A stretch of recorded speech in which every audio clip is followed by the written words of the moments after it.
Assalamualaikum warahmatullahi wabarakatuh. Perkenalkan, nama saya Putra Fadilah dari jurusan Bimbingan dan Pengajaran Islam, Fakultas Dakwah dan Ilmu Komunikasi. Di sini saya mau membuat video tentang konseling multikultural untuk mengumpul tugas mata kuliah konseling multikultural. Dan yang bersama saya ini ialah teman saya yang bernama Mahathir bin Udar dari Fakultas Usuluddin dan Himanora, jurusan Ilmu Al-Quran dan Tafsir, asli daripada Malaysia. Baik, di sini kami akan melakukan sesi konseling multikultural antara saya dan teman saya. Kami akan membahas bahasa, ciri khas budaya, makanan tradisional, dan etika yang dimiliki oleh teman saya yang bernama Mahathir. Jadi bahasa apa yang Anda gunakan dalam kehidupan Anda sehari-hari? Oke, Bismillahirrahmanirrahim. Kalau seperti saya yang aslinya dari Sarawak, Malaysia, pada umumnya itu kami menggunakan bahasa lokal kami sendiri, yaitu Melayu Sarawak. Jadi Melayu Sarawak ini masih juga terpengaruh dengan bahasa Kalimantannya, seperti jamban, apalagi mun. Jadi banyak, tapi beda maknanya macam tu. Beda dengan bahasa umum, bahasa Melayu itu kan dari kebanyakan yang seperti didengarkan dalam cerita Upin Ipin. Jadi berbeda dengan bahasa kami, tidak sama.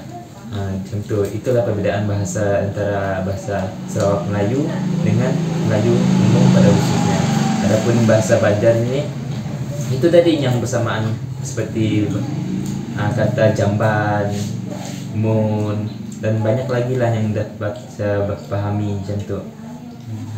Bagaimana tentang pergaulan Anda? Bagaimana cara Anda berkomunikasi dengan teman-teman? Apakah bisa dipahami bahasanya atau Anda kurang paham? Alhamdulillah, setelah 3 tahun menetap di sini kan, bermastautin, tujuannya untuk belajar. Jadi bahasa orang tempatan di sini dapat dipahami dengan mudah. Soalnya memang nggak jauh beda juga dengan bahasa lokal kami di Sarawak itu. Kalau awal mulanya beradaptasi bagaimana? Awal mula beradaptasi itu memang agak ribet sebenarnya, agak ribet. Soalnya contohnya inilah bahasa Banjar pas lagi pentol-pentol kan. Ya, pentol. Hadang. Kan hadang tuh bahasa Banjarnya tunggu sekejap kan. Kalau hadang dalam bahasa Melayu yang kami pahami itu macam menghalang sesuatu. Menghadang. Jadi macam jadi nggak paham lah maksudnya. Mungkin itu saja. Terus kalau berbicara dengan teman menggunakan bahasa apa? Pertandingan kalau berbicara dengan teman pas awal itu pakai bahasa Indonesia yang umum aja. Bahasa Indonesia yang umum. Dan juga ada bertanya bersama mereka kayak apa maknanya ini, apa maksudnya ini. Jadi tidak lama setelah itu, dalam masa 1 tahun, alhamdulillah menguasai juga. Alhamdulillah menguasai. Ada nggak tradisi khusus yang berbeda pada kami masyarakat Banjar ini menurut Anda? Sebenarnya lumayan banyak. Sebenarnya dari tradisi khusus Sarawak, Melayu Sarawak, dengan tradisi khusus Banjar. Jadi salah satunya itu pada pas kelahiran, pernikahan, dan kematian juga ada beberapa, ada yang sama, tapi ada sedikit perbedaan. Jadi contoh yang saya angkat hari ini adalah tradisi Batapung Tawar. Oke, tradisi Batapung Tawar untuk orang Banjar kan menggunakan air yang bersih dicampur dengan bunga kembang kan? Ya, bunga kembang sama minyak wangian, dan itu dilakukan untuk pernikahan sama memberi nama anak. Bezanya dengan tepung tawar Banjar dengan bertepung tawar kami itu adalah dari cara pembuatan tepung tawar itu sudah berbeda, karena kami memakai kapur yang dicampur air Setelah itu ada lagi satu wadah yang lain, ada bunga-bunga. Wadah lainnya lagi ada air yang wangian sama air wangian itulah. Jadi 3 wadah, 3 wadah di tepung tawarnya. Dan itu paling banyak dilakukan setelah 1 bulan kelahiran bayi. Jadi bukan kan di Banjarnes untuk memberi nama kan, tapi kami setelah 1 bulan bayi dilahirkan, jadi dibuat adat tepung tawar. Dan itu tujuannya itu tadi adalah untuk acara selamatan, yang doanya Allahumma inna nas'aluka salamatan fid din dan sekian itu. Jadi tujuan acara itu tadi digabung semuanya, doa selamat, penyucian diri untuk anak, dan sebagai adat yang sudah turun temurun. Dan ada juga dilakukan pas pernikahan. Pas pernikahan itu kalau tidak salah pada malamnya, dilakukan pada malam untuk pasangan pasutri yang baru akan nikah.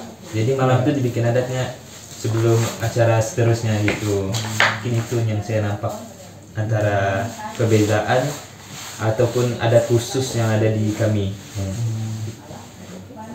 Naukan tepung tawar itu apa efeknya bagi si bayi tadi ataupun bagi pengantin tadi? Itu tadi yang saya katakan bahwa tujuan acara ini adalah untuk mendoakan keselamatan. Kan dilakukan doa selamat ya Allah. Pada awal tuh ada juga baca surah Yasin. Jadi setelah itu dibaca doa selamat. Dan tujuan tepung tawar itu tadi sebagai penyucian diri, jadi pelindungan untuk masyarakat, orang yang ditepung tawar, supaya hidupnya baik gitu. Hidupnya lebih tenang, baik, dijaga. Kalau bagi pengantin tadi supaya apa? Sama aja itu tujuan. Sama tujuannya gitu. Apakah makanan sana dan makanan sini berbeda menurut selera Anda, dan bagaimana Anda beradaptasinya dengan makanan sini? Kalau mengangkat soal makanan banyak perbezaannya juga lah. Soalnya di sini memang jauh dari tempat sendiri kan. Jadi pertama-tama yang jadi perbedaannya itu adalah rasanya. Di sini kalau pedas memang pedas betul.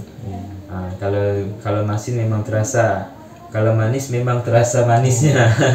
Jadi beza sama kami itu kayak seimbang lah rasanya, itu nggak juga terlalu pedas, ada juga airnya itu nggak juga terlalu manis, jadi seimbang. Jadi seimbang. Contohnya itu yang kita dapat lihat di toko-toko kan es teh ya. Es teh di sini kan segunung segunung gulanya kan bawahnya kan. Jadi kami itu kan nggak terlalu manis juga lah air teh kami itu dibikin di setiap toko-toko. Dan pas mentol itu kami pertama kali mentol, tidak lama setelah itu kebanyakan kami sakit perut kan. Bahasanya itu terlalu pedas, jadi perut terasa jadi cilbirit, ada juga nggak selera makan, ada juga karena nggak masuk selera. Jadi cara kami adaptasi itu, kami pada mulanya itu cari yang makanan yang hampir sama dengan makanan kami dulu. Kayak nasi goreng, makan dulu yang sama kayak kami. Tidak lama setelah itu, setelah berapa lama lo kebiasakan makanan sini sedikit lah, maksudnya itu sedikit. Jadi ujung itu bisa diadaptasi. Contoh aja. Terus bagaimana perbedaan etika antara di sini menurut Anda dengan kampung halaman Anda?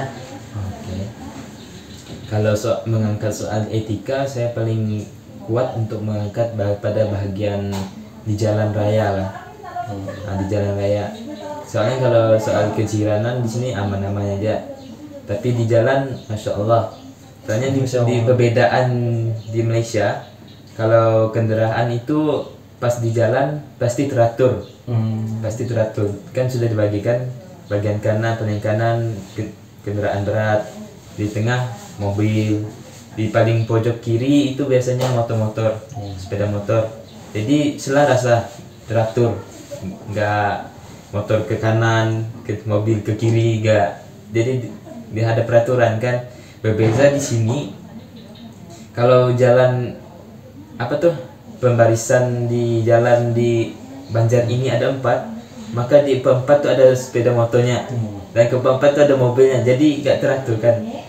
Pas keluar simpang, kebanyakan sepeda motor itu langsung keluar gitu, langsung jos.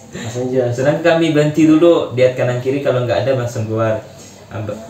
Bahkan di kami itu kalau ada orang yang keluar sembarangan dimarahi, dimarahi. Kadang sampai ditangkap polisi juga kan, melanggar peraturan. Kalau di sini aman aja, langsung keluar. Kalau melanggar, melanggar ya. Langsung kecelakaan setelah itu. Jadi itulah perbedaannya, kurang teratur di jalan raya juga. Pernah nggak mengalami sesuatu yang tidak diinginkan gitu di jalan raya? Pernah, tapi nggak sampai cedera. Nggak sampai cedera, soalnya hampir di jalan melanggar, paling pecah itunya. Disebabkan oleh apa itu? Ada orang yang keluar sembarangan di jalan. Yang tadi langsung jos. Langsung jos. Nah, makanya hampir melanggar. Sedangkan di Malaysia kan ada aturannya. Berhenti dulu, tapi kami jalan ya. Dia orang berhenti dulu. Langsung jos, ada laju. Makanya. Jadi pada sesi konseling multikultural saya saat ini bersama teman saya yang dari Malaysia, banyak sekali perbedaan antara Banjarmasin dengan orang Malaysia, khususnya yang berada di Sarawak. Bagi mahasiswa yang berkuliah di UIN Antasari, mereka merasakan banyak sekali perbedaan antara budayanya dengan budaya kita. Sekian dari saya. Assalamualaikum warahmatullahi wabarakatuh. Terima kasih.